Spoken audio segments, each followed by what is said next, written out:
Now at 10, the Bucks have a chance to tie up the series in the Eastern Conference Championships. NBC 15's Mike Jocks breaks down every dribble. Search and rescue. We're looking at our local response teams following a building collapse near Miami.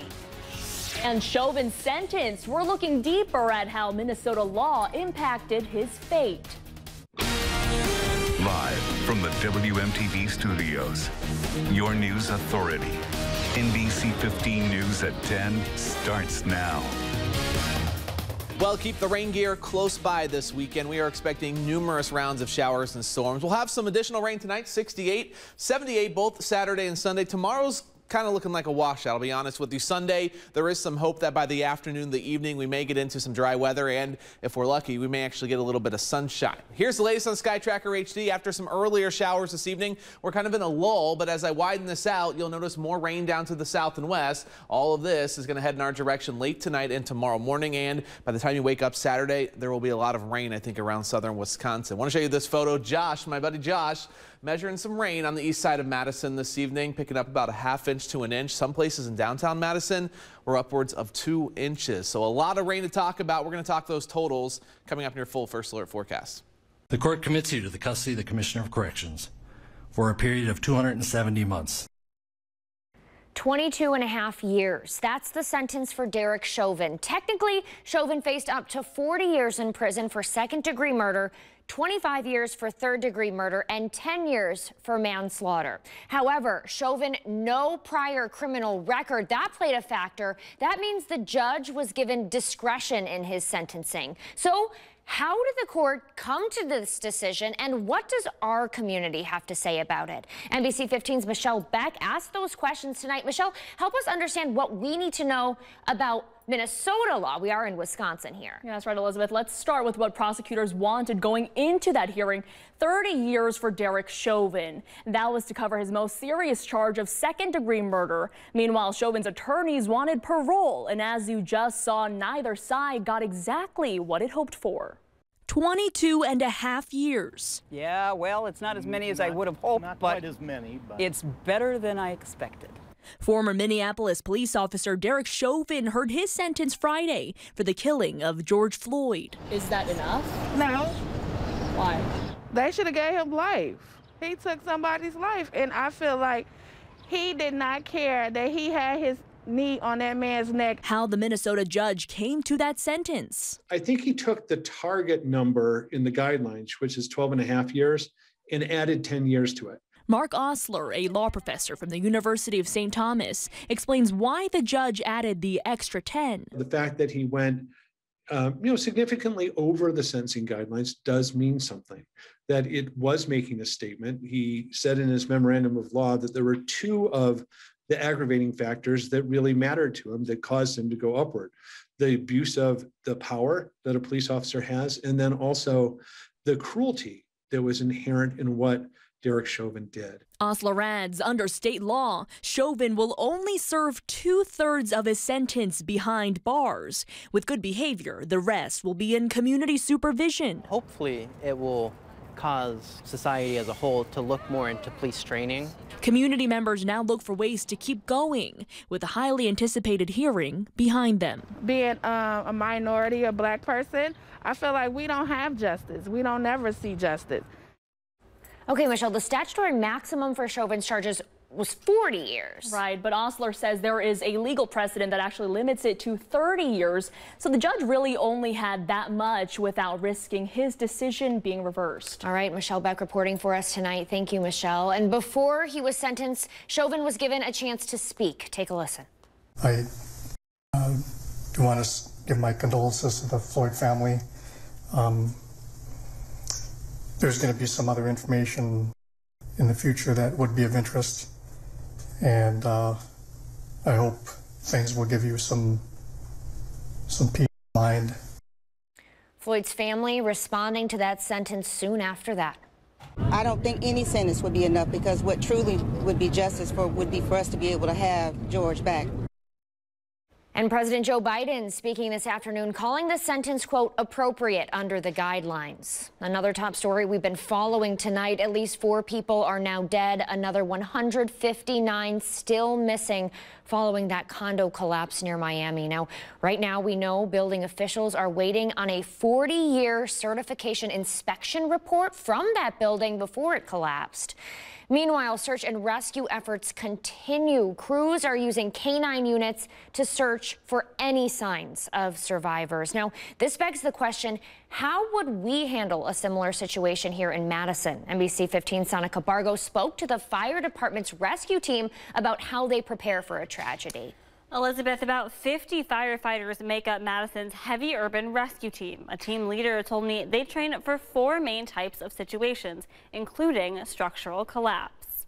First things first. We would go in quickly with these pieces of equipment. Madison Fire Lieutenant Todd Shortreed says when responding to a building collapse, his team first makes sure the area is safe for first responders. We are looking to support slabs of concrete, walls that are leaning over. Shortreed is a leader on Madison's Heavy Urban Rescue Team, or HURT. They're the ones who would respond to a collapse like the one in Florida if it happened here. These are different bags of rope and different pulley systems. HURT's 50-plus members train weekly for these high-risk situations. You have to have your head on a swivel. All it takes is the movement of one piece of steel or concrete, and a lot more collapse can occur. It's a stressful job, but Shortreed says the focus is always on helping as many people as possible. You have to have the ability to set aside your emotions and get the job done.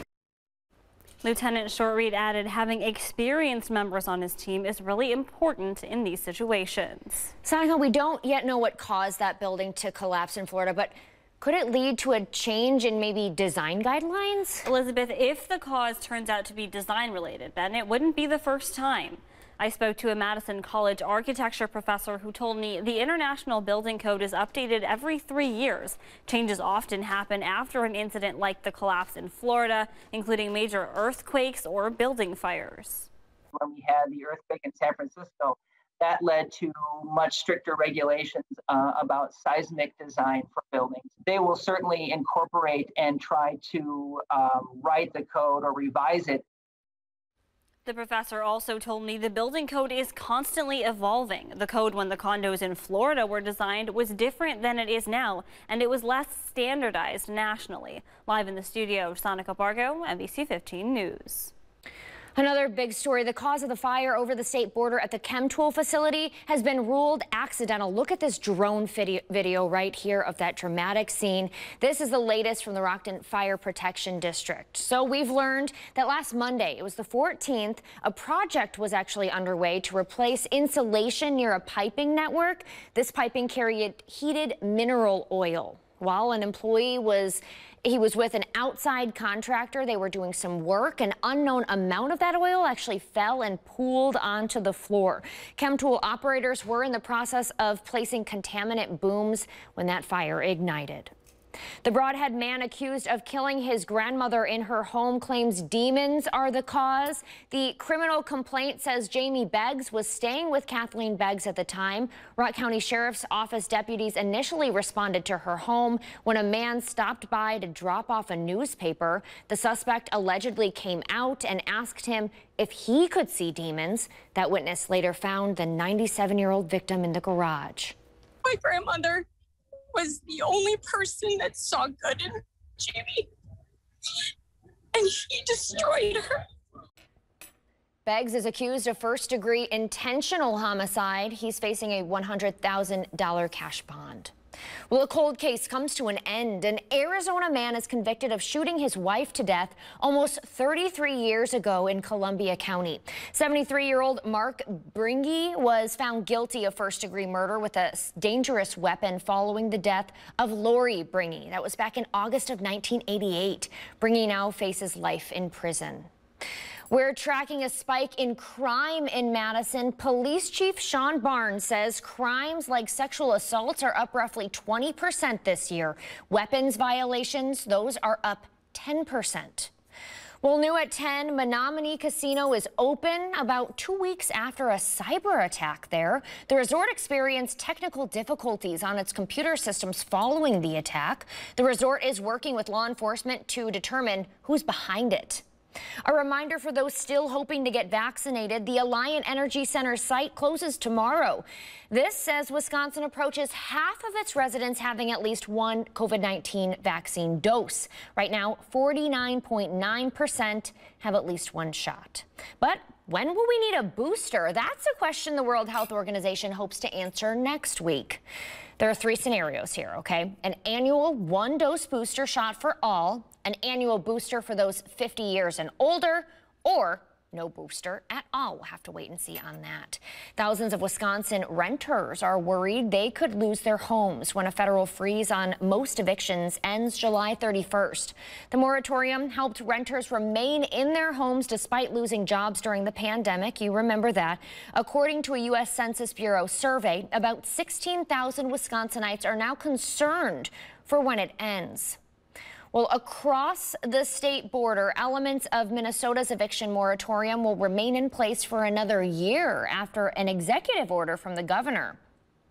Some good news. DHS says students who participate in the National School Lunch Program will get more than $80 million in food benefits. The benefits will go towards families who had children learning remotely part or full-time between December 2020 or March 2021.